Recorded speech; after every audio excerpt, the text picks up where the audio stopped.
Hi, it's the Lipstick Gal. Thanks so much for watching today. Let's do a makeup updates. This is where I go through and tell you out of the things I've recently added to my collection, which are great, which are not, and which ones I highly recommend. I have an entire playlist of makeup updates, and I've been doing a lot more of them recently because I've been buying so much stuff recently. So I will link that in the description box below if you want to check out the entire playlist. And it is ordered from the most recent, back to like the oldest one. So you can watch the first like handful and maybe get like an update for the last 3 months, last quarter, what really has been hitting for me. Let's start with some skincare. I'm going to start with this. This is from The Ordinary. This is the Saccharomyces Ferment 30% Milky Toner. This has been something I've been using maybe 3 times a week. I got out of the habit of using an exfoliating toner and I could really tell my skin was like, ah. So I had more texture, I had pores that were looking larger. And remember, you're not able really to shrink the size of your pores. They don't actually get smaller, but as you remove the sebum and the dirt and the makeup and whatever is in your pores, they just kind of go back to the size that they had been. And the longer they stay open, because they have stuff in them, the more likely they are just to remain large and always kind of be catching whatever it is that's on your face, from the oils your body naturally produces to, environmental dirt, dust, what have you. And then add makeup and skincare on top. I love an exfoliating liquid because it's a little bit more gentle on my skin. Sometimes I do want like a physical exfoliator, but this has been something I've been using. I haven't really had it that long, maybe about 3 weeks, and I don't really use it that frequently. But I like this. First of all, it feels like water. I mean, if I were to put some in my hand, and it has like a little dropper to it, and I don't really use a lot, but this is one, it literally is like, whoop, like water. So I like put maybe 2 to 3 dashes between my hands, do this, and then press it into my skin. I suppose you could use a like cotton round or something, but I just feel like you're putting product in the cotton round that's not making it to your face. And I use less when I just do this and pat it in. But what this is doing for me is it is exfoliating my face, but it's also not stripping it because it's adding extra moisture to it. So this is supposed to be a gentle exfoliating toner with the yeast ferment technology. And I find that my skin really seems to like this, and it's terribly affordable. All right, the other thing from The Ordinary that I picked up is this. This is their squalane and amino acids lip balm. Okay. I was gonna say I'm not a fan of the packaging, and then the other part of me is, well, I kind of am, because like it is kind of like a really fun little package. It's like a little squeezy.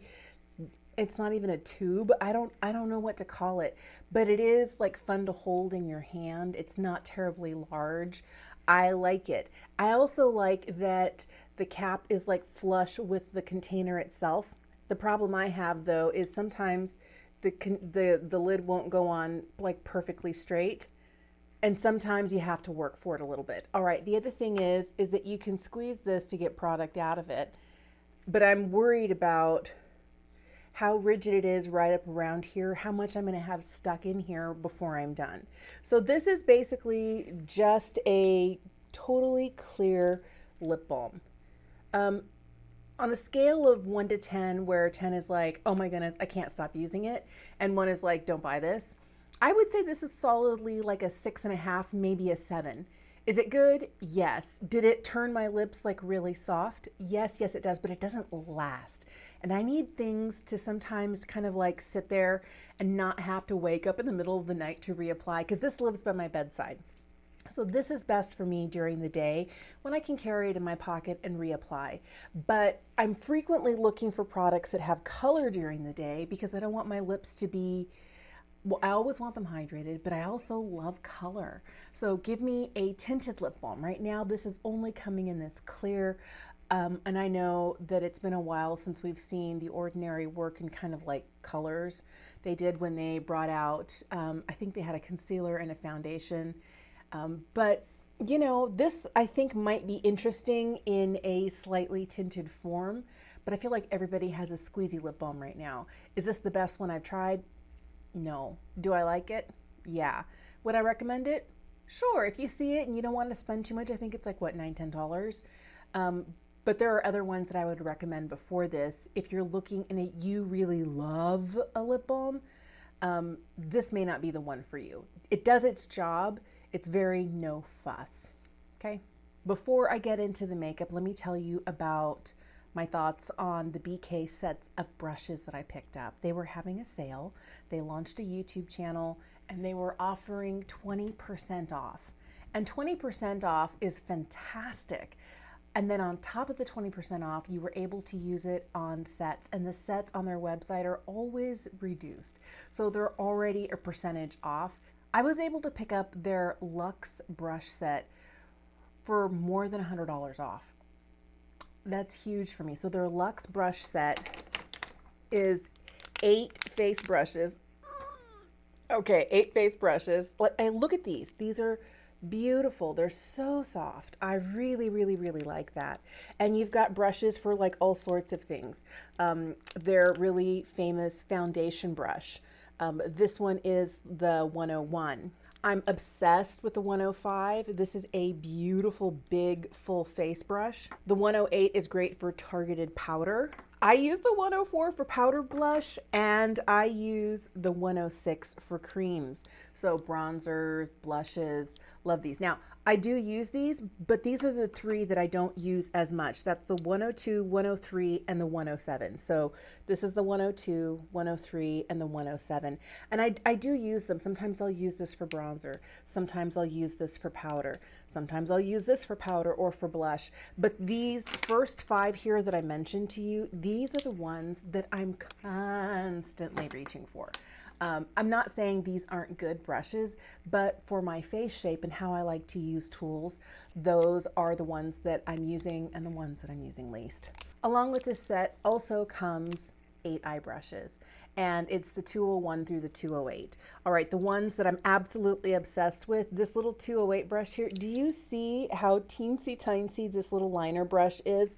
This is perfect. I use this today to smoke out my liner and then to tap powder over the top, and love. Also really love this one here. This one is the 204. This little smudger brush is everything I want in a lower lash smudging situation.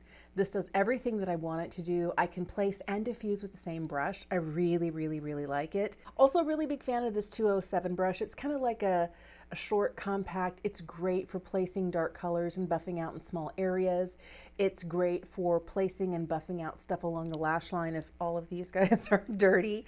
Another favorite is this 203 because it kind of reminds me of the shape of the Sonia G Worker Pro, where it's pinched in at the ferrule, where it's not big and fluffy. It does have movement to the bristles, but it's not like the tightest, and it works really well for placing product and then blending. So these are the 4 that I use the most, and you can see they're ones for detailed work. They're the smaller brushes. The larger brushes are also beautiful, but these are the ones that I use the least. So we have the 201, the 202, the 205, and the 206. I've never been a big fan of angled brushes. Some people really love them. I don't like them for face or for eyes very much, and maybe it's just because I don't know how to use it. Well, I would say I do like an angled brush like this. This is their mini foundation brush. I also like the large foundation brush, but that's for blending foundation. But I'm talking like placing cheek products. I'm talking placing eye products. I have a hard time with shapes like this,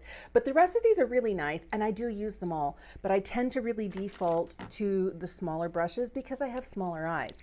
So the other thing I picked up is I picked up a specific set. Guess what? They're all duplicates of my favorite brushes because these are the sets for hooded or small eyes. And I think that's why I originally gravitated to those in the original set, the part of the Luxe brush set, and getting a second pair.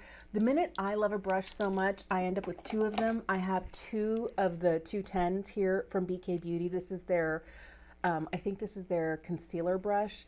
Love this brush so much. I use it for pinpointing powder placement and for making sure I'm just not putting powder everywhere. But the minute I love a brush so much I need 2 of them, that's what happens. Same with the Angie Hot and Flashy, the A506. Like the minute I know it needs a twin is the minute I know it's a favorite. So for me to have doubles of the smaller brushes is exactly what I wanted. Let's talk about the makeup. The eyeshadow I'm wearing today is this quad from Hermes. This is the quad number 6. And it has 2 really metallic shades in here and 2 mattes. So I'm wearing this one on my eye today along with one of the mattes, but I feel like, I don't know, maybe a little of this might be pretty too. Not that I should be amending my eye look at this point, but I really have been enjoying this quad. I was expecting it to be the best eyeshadow I have ever worn because it's $108. Okay, it's not the best eyeshadow I've ever worn, but it's actually really nice. The older I get, the more I need an eyeshadow to not bring out texture on my lids. And I still love shiny things, so give me all the metallics, all the shimmers, all the glimmery particles. I want all of that. And this delivers. It delivers. Now, the mattes are also really, look at that. They're really nice. I have this burgundy shade on over the top of liner. I used a plum liner and then I just kind of pressed this on top. But I've built a full look with this. If you want to see that, I'll link that video for you in the description bar down below. I don't know that I would say it's worth $108, but it wasn't disappointing. It's actually really good and I like it. And here's where I'll say, I don't know that any eyeshadow needs to be $108. Okay. All right. So I picked up 2 new powders, the new one from Rare. This one is their Tinted Press Perfecting Powder. Man, this one's actually really beautiful. I'm wearing this today everywhere except under my eyes. One thing I've noticed is I'm less than 6 months away from my 50th birthday. This and my under eyes, they wanted to get along and somewhere the memo got lost. It was like, no. So this is beautiful on the rest of my face. It doesn't bring out texture. It does mattify. It looks beautiful. It looks skin-like. This is really, really pretty. I have the lightest shade in Porcelain. I really like it. And I feel like the shape of the compact is actually really cute. And it's a magnetic closure, so there's no actual clasp to click closed. I like that a lot. This little Tarte powder here has surprised me because I picked it up first in the pink and that went back to the store because the pink was doing me no favors under the eyes. What it actually did was make my concealer look darker because it was too deep of a pink. So I went for the lavender. And this lavender powder here, this is the Tarte Creaseless Setting Powder. I thought it was specifically for under eyes and she's for all over. But I guess I kind of got tricked into that thinking it was for under eyes only because it comes with this cute little puff. And I have been using this specifically under the eyes and it's been beautiful. The other thing that a lavender powder is really good for, I picked up a new foundation from Christian Louboutin and this shade, although it is 10N, it doesn't really lean very neutral. I am wearing it today. So a light layer of a lavender powder or something that's a little bit more color correcting can bring down some of the overly warm tones in this as well as other foundations. So I really like this. Another thing that I'll tell you that I like is that the hinge here is nice. It has a little bouncy net to hold everything. It works well with the brush. It works well with this, but this guy lives right here. Like there's like a little space for it. You put the lid on, you have your tool with you. For years, I remember the first powder I ever bought was from Clinique. It was their loose setting powder and it used to come with what looked like a lipstick, but it wasn't. You took the silver cap off and you twisted it up and it was a portable brush. And that brush was so scratchy and so flimsy. You might remember it if you ever used that powder, but the products that come for application with powders don't always work the way I want them. And the older I get, the more I want like my perfect brush, you know, for applying powder. I want something like that. I want something that's targeted so I can get just under my eye. So having this little triangular puff in here is perfect because it's great for under the eye, as well as the color of this powder. I find it doesn't look heavy. It doesn't make my skin look overly dry. It does after a while, like I'm like, you know what? I do need a little hydration. So that's when I'll take a hydrating setting spray and just kind of hit my face. And I don't know whether it's the, you know, this that's got some acid in it or other things. My skin's been feeling a little on the drier side. Maybe it's just age. I don't know. But this has been lovely and has been filling some holes for me where like we can correct the color of foundation as well as set the under eye. I've been liking it. Last September, I picked up the KJH Hyper Shine Kit, and that is Katie Jane Hughes' makeup line. And initially, it was the brush, the serum, and the pigment. And recently, Katie started selling things separately. So you could buy everything separately instead of buying it as a $75 kit. So my first shade that I picked up that I have loved and been obsessed with is light pink, but I also bought the light gold. Man, these are so beautiful. So the idea here is you can use this separately. You can use the serum separately. I like the brush, but I don't usually use the brush. But the idea is a little bit of serum, a little bit of pigment. You mix it up. This is what it looks like. I know it looks really shiny and dewy, but I'm wearing this today. And I like that it goes well over powder. Remember, I have my whole face set with powder. I'm using powder bronzer. And this just is like, sure, no problem. And it doesn't pull up my foundation, and it doesn't pull up my powder or my bronzer. It just taps in beautifully, and look at the glow. The glow is absolutely divine. So if you have mature skin and you're looking to still use highlight, I love highlight. I used to have so many powder highlights, but the right powder highlight is few and far between for me these days. This one from KJH Brand, I like it enough. I got a second color. There are 4 colors total. There is, I know, a deep bronze, and I think like a rosy gold, like I don't know. I just know that the lightest 2 shades work for me, and the deeper shades are definitely not for my skin tone, but there are 4 shades, and I think she makes a shade for almost everyone. They're stunning, they're beautiful. They are expensive. I think this is $26 on its own, but like the pink one I've had since September and I use regularly, and I still have a ton of product in here. Same with the serum. I think I'm gonna have this for a long time. We're getting quite a lot. You can use this as an eye gloss, you can use it as a lip gloss, you can mix a blush with this, you can mix a blush with this. Like, there's a lot of different ways to use these products. Or multitaskers, but for me, the product itself was so lovely, and I like the glow that it gives my skin. It doesn't enhance any texture, doesn't make me look dry and crepey and wrinkled and older. I just wanted another shade, and I'm so glad they're finally selling singles. Let's quickly go through the 4 lip products that I have been using. This one here surprised me. This is the Happy Kiss from Charlotte Tilbury. I know this formula is not new, but I just never got it because I was like, do I really want a clear lip balm? I did, and I didn't know it. And this really isn't officially clear. This is the Crystal Happy Kiss. It has a very pale pinkness to it, but it's not pH adjusting, thank goodness. And, well, I haven't found it to be. Maybe there is a pH adjuster in here, but it's not turning my lips hot pink. That's the thing I can't abide. So it's not pH adjusters I'm against. I just don't want to look like 1987. Okay, so this has been beautiful. First of all, it's very nourishing. It's very thick. It has a grip to it where it stays on your lips exactly where you put it. Love that. On top of that, it has been pairing beautifully with lip liners so that I can draw a line around the edge of my lips, shade it in a little bit and kind of buff it in, and then put this on top. Beautiful, and it wears really, really, really well. All right, something else that I like, and you know I've liked these. I picked up 3 of them last summer. These are the Roman Glasting Melting Balms. This is in the shade 13 Scotch Nude, and I love this formula. And this shade here, Scotch Nude, is everything I want a nude, glossy, kind of melty gloss and stick form to be. I love this formula. It's not terribly expensive. I think if you're paying full price for it, it's about $14, but sometimes you can get them on sale for half off. And I have 4 of these. This is the latest one that I picked up, and this shade in Scotch Nude has been beautiful. All right, somebody mentioned in the comments that if I was looking to do a lip balm video, I needed to try the Ole Henriksen, what is it, the Pout Preserve Peptide Lip Treatment. I haven't had mine even for a month yet, and look, like, we're using a lot of it. This one here is in Strawberry Sorbet. I love this stuff. I love this stuff.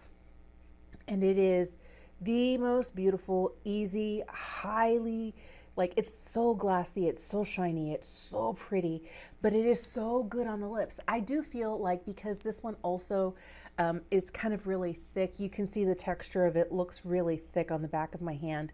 I have to be careful that I don't over apply. And I'm a chronic over applier. That's a me problem, not a products problem. Because if I put too much of this on my lips, it does get a little bit gooey and stringy. But I love this, and my lips love this. So that has been great. The last one is the one that I'm wearing today. Oh my goodness. This might be my favorite, and I haven't really been able to like, which one do I love more? Which one do I love more?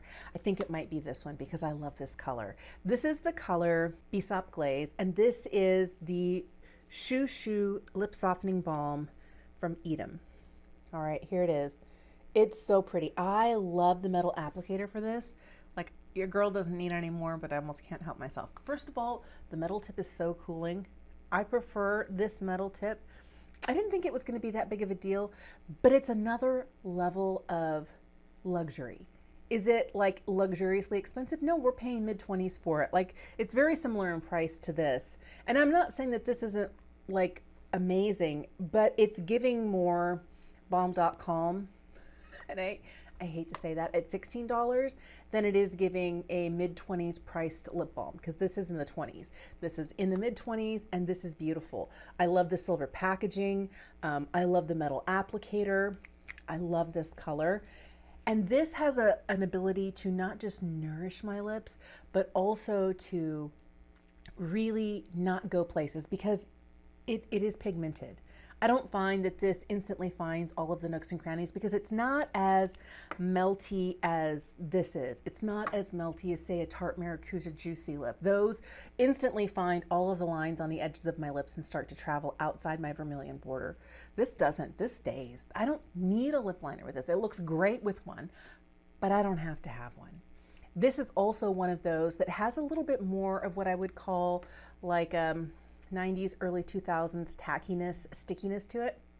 I mean, it's not like a MAC lip gloss like sticky. We're not quite at that level, but it has some heaviness to it and a texture in a way that keeps it on my lips for so long.